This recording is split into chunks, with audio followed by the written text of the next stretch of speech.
"I ain't ever seen someone so still raise so much dust," muttered Widow Greaves, shifting her parasol to better shield her face from the unrelenting sun.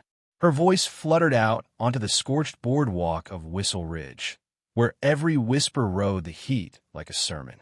Across the way, in front of the faded church steps, a figure lay collapsed in the dirt like a broken doll tossed from a child's grasp. Letty McGraw had once set fire to that same street with nothing but her stride. Men tipped hats. Women hissed envy through tight-laced corsets. Her laughter, like spilled whiskey, used to warm the air inside the Silver Horse Saloon.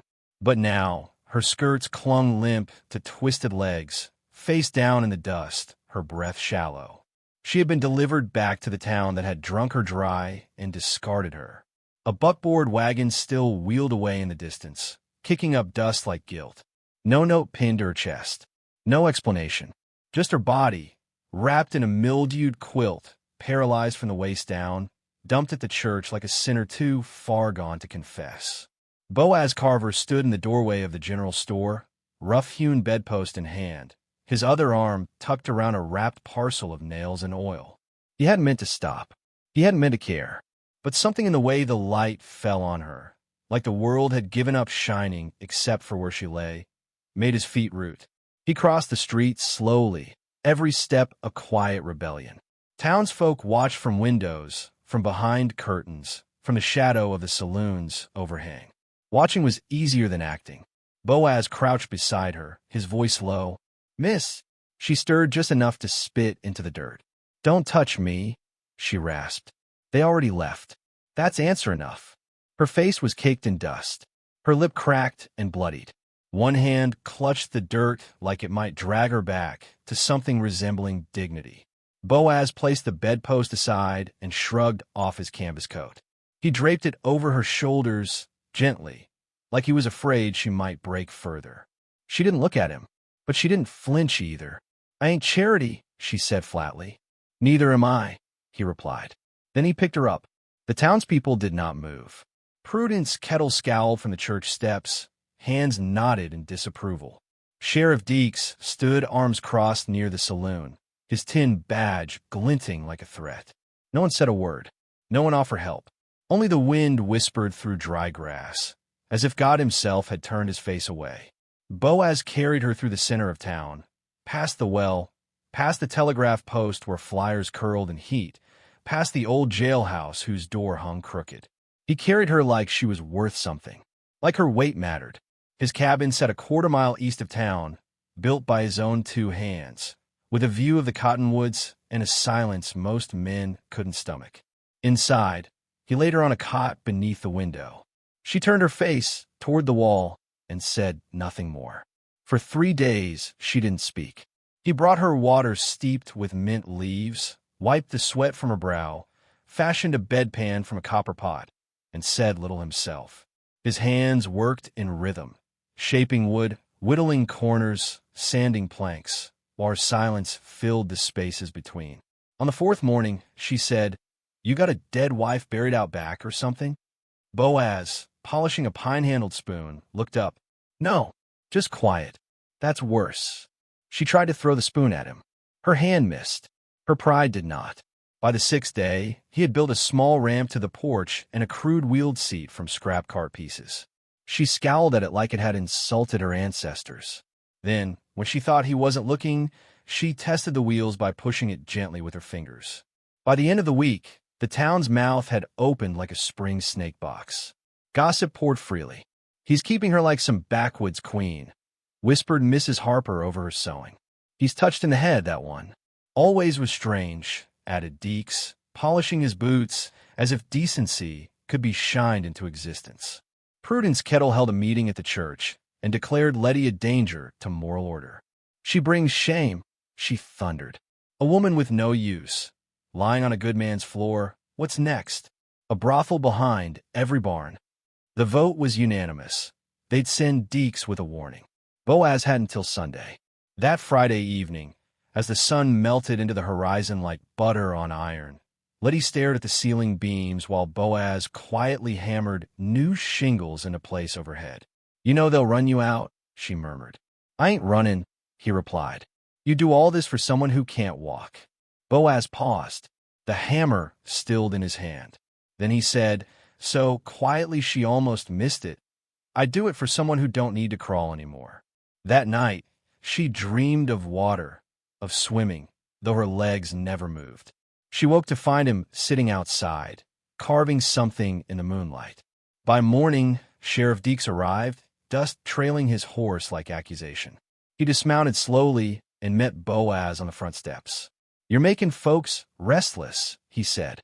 Boaz nodded once. "You got till Sunday. After that, don't make me come back." Letty, watching from the doorway, gritted her teeth. After the sheriff left, she rolled herself forward. "You're going to let them throw you out for me?" Boaz turned, saw the fire in her eyes, the desperation not to be someone's pity. "No," he said. "I'm building something they won't understand." "And what's that?" she asked. He looked past her, into the woods, where shadows swayed like possibilities. "Grace," he said. For a long time, neither of them spoke. Then Letty said, softly, "I used to think I had to burn to be seen." Boaz stepped closer, his voice low and rough, like gravel worn smooth by rain. "Maybe now you're learning how to bloom." And for the first time in days, her face cracked, not into anger but something near tears. Not from pain, not from shame, but from the aching, terrifying suspicion that someone saw her as whole, not broken. Outside, the wind stirred. The hammer rose again, and deep in the woods, Boaz began measuring the trees. Boaz carved in silence. His hands moved as if guided by something older than memory, each curve of the wood shaped not just by skill, but by reverence. The structure rising behind his cabin wasn't a house or a barn.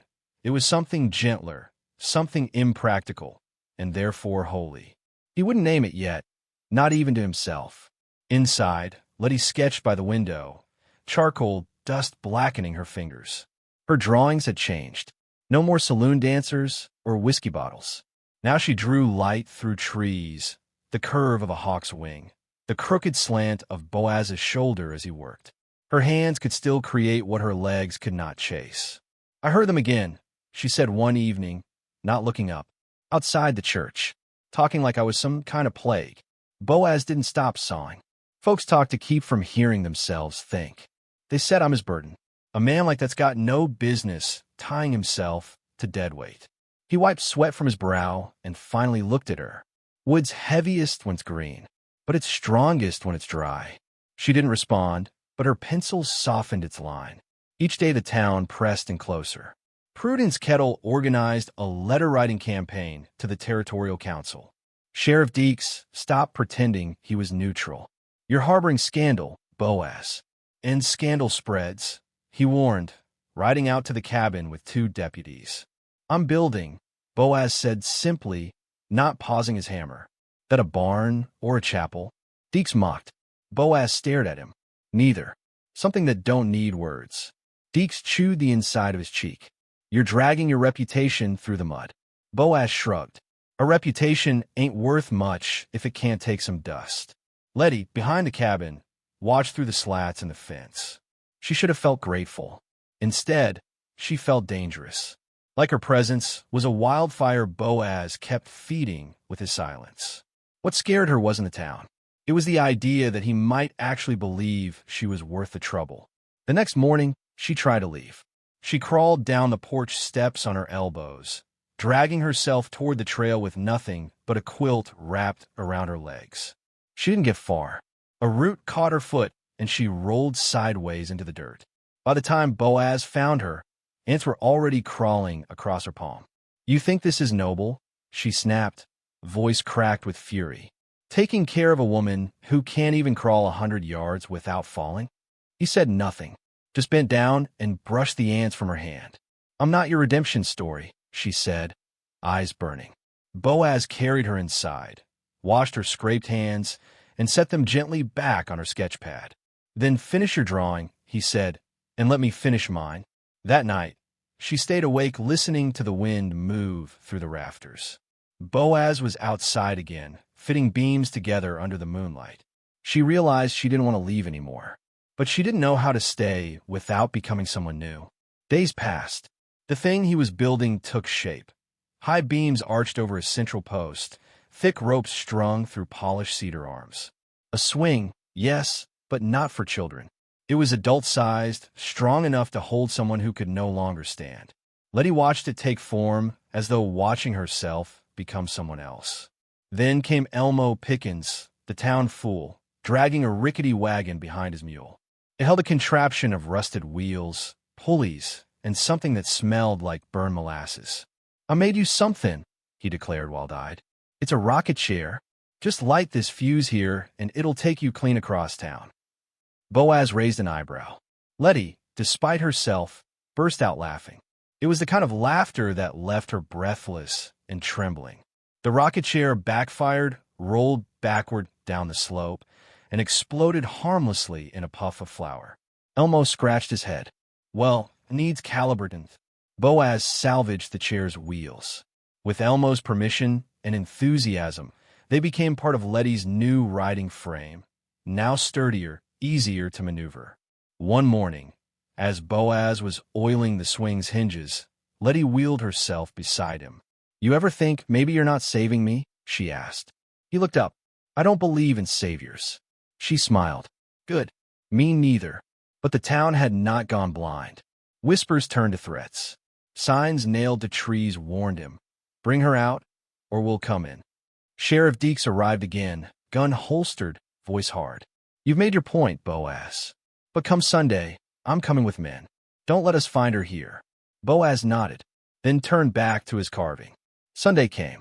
The townspeople gathered at the chapel, dusty boots scuffing pine floors, fans stirring the thick, silent heat. Deeks mounted his horse with 3 men behind him. When they reached the cabin, it was empty. No Letty, no Boaz, only a note nailed to the door. "Come see what love built." They followed the trail east, past the creek and up through the trees, where the sun filtered in golden threads through trembling leaves. There, in a clearing Boaz had carved from the wilderness, stood the swing. Tall, elegant, radiant in morning light. Letty sat strapped into the broad, curved seat, ropes taut, the whole apparatus balanced to move with the wind's gentle push. Her dress fluttered. Her hands gripped the sides like reins. She wasn't smiling. She was radiant. Beside her stood Boaz, his rough hand resting on the swing's frame. He didn't look at the crowd. He looked only at her. The clearing fell to silence. Even Deeks dismounted. Someone, Elmo, whistled low. "She's flying." Prudence Kettle, jaw tight, took a step forward. This is blasphemy." "No," said Boaz, without raising his voice. "This is grace." And as the wind lifted the swing into a slow arc, carrying Letty forward through the filtered gold of morning, the gathered crowd, gossiping, judging, bitter-hearted, fell quiet, their righteousness suddenly smaller than the miracle swaying before them. It wasn't the swing that moved them. It was the defiance in its beauty. The way Letty soared, not in spite of her brokenness, but with it. The wind lifted Letty higher with each arc, as if the trees themselves had leaned in to watch. Her hair, unbound for once, whipped like a banner of defiance. In that clearing, carved from sweat, silence, and sacrifice, she flew. Not away from her shame, but into it, through it, beyond it. And Boaz, his hand still resting on the frame, watched her not like a man who had saved someone, but like a man who had been changed. For the first time, the town folk saw her not as a burden, but as a flame that refused to go out. Letty's voice broke the hush. "I used to think I needed legs to matter." She turned to face them. Her voice was rough, scarred by whiskey and abandonment, but it rang like truth. "Turns out I just needed someone to stop running from what scared them." Prudence Kettle, clutching her hymn book like a weapon, opened her mouth, but no words came. Her beliefs, once rigid as barn beams, trembled under the weight of what she couldn't explain. Sheriff Deeks dismounted, boots crunching in dry grass. He approached the swing, eyes fixed on Boaz, one hand near his holster.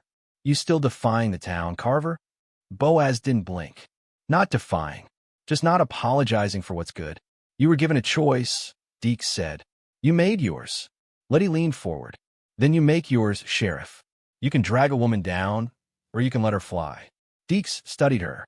The woman once thrown out like garbage now spoke like a sovereign, and some part of him, small, bitter, and long buried, ached with the weight of all he'd never defended. Finally, he looked to Boaz. They'll never forget this. Boaz nodded. That's the point. Deeks turned away. No orders. No threats. Just a long walk back to a law that now felt heavier than his badge. One by one, the townspeople slipped away, some ashamed, some confused, a few quietly changed. Only Elmo remained, sitting cross-legged in the grass, fiddling with a bent piece of copper. You think I could build one of them swings for my goat? He asked no one in particular. Later that evening, after the clearing emptied and the sun sank low, Letty remained in the swing, legs still, but spirit rising. Boaz sat beside her on a carved cedar bench he'd finished that morning. They didn't speak for a while. The silence between them no longer held fear, only rest. I should be angry with you, she said eventually. You made the world stop, pretending I didn't matter. He smiled faintly. You've always mattered. I just built something big enough to show it. She turned to him, eyes gentler now. Why me? Boaz didn't answer at first. His gaze drifted upward toward the evening sky, where the first stars blinked through dusk. Because you didn't beg, he said. You burned. They sat in the hush of that twilight moment, where grief softened and grace hung low like mist over the grass. Her hand reached out, brushing against his on the bench. No declaration, no romance in the storybook sense, just skin and warmth and the soft, shocking wonder of being seen. Boaz covered her hand with his own, a callous palm over fine bones. He didn't squeeze. He just stayed.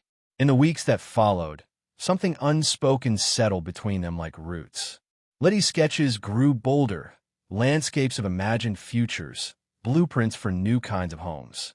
Boaz taught her how to use a lathe with her upper body, adapting a workbench just for her reach. They labored side by side, not as caretaker and invalid, but as two people building toward the same morning. The townsfolk kept their distance, but gossip softened into curiosity. Widow Greaves sent over a jar of apple preserves with no note. Mrs. Harper began asking Boaz about how to reinforce her chicken coop, subtle, begrudging gestures of thaw. One morning, they woke to find a ribbon tied to the swing, blue velvet, frayed, but still strong. A quiet offering, a truce. But peace never lives long in places that don't understand it. A storm rolled through the valley one night, sharp as memory. Lightning split the ridge. Winds howled like ghosts with unfinished business. Boaz bolted upright to find the swing shuddering in the gale. He ran out into the fury, ropes snapping against the wind. Letty wheeled herself to the doorway. Boaz, she shouted over the storm. Let it go. But he didn't. He braced the frame, body hunched against the blast. The swing was more than wood and rope. It was testimony. The cedar frame cracked. In one breathless second, the entire structure tilted. Boaz shoved with both arms, shifting the weight as a gust screamed down from the hills. The structure leaned, then held. He felt his knees in the mud, soaked and shaking. When the storm passed, Letty rolled toward him, rain still tracing paths down her cheeks. You're a damn fool, she whispered, kneeling with her arms around his shoulders. But you're my fool. He rested his forehead against hers, mud smeared across his brow. Let him talk, he said hoarsely. Let him all talk. In the morning, the swing still stood. Years passed like slow music.